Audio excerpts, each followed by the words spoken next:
قال انا الفندم البسايف. ليش انا ما فعلت؟ انا ليش تحبسوني؟ انا ما فعلت. انا ادري بس. تعال اجلس، تعال اهلا وسهلا. ما هو هذا، انا ليش حبسوني؟ اجلس. ما فعلت يا جني من نثرة لو مدك هانا؟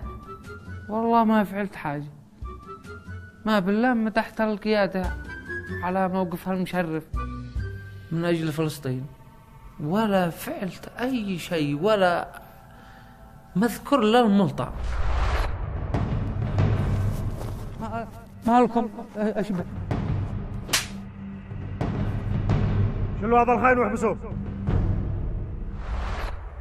وانت خبل او مالك؟ ليش؟ انداري ان الذي بيقصفوا اسرائيل انهم حكومة صنعاء ما شحنة. حكومة صنعاء ما؟ والله اني حكومة صنعاء.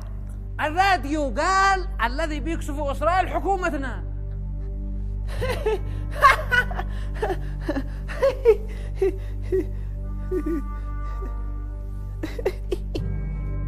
يا شاوش، كيف الخبر؟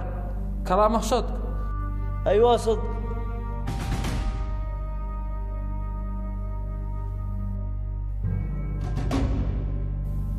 وانا قست ان الذي بيناصروا غزة حكومتنا طلعوا الحوثيين.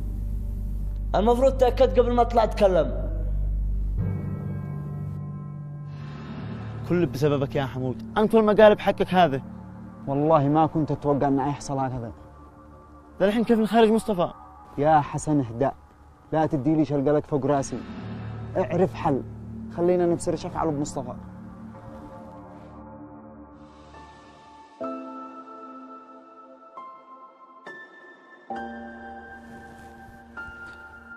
يا جماعة حتى لو احنا مختلفين مع الحوثيين، ولكن المفروض ان احنا الان نأيدهم، لان عدونا الاول اسرائيل.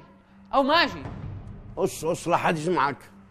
انا حبسوني وبهذلوا بي، فعلت تغريده مأيد الحرب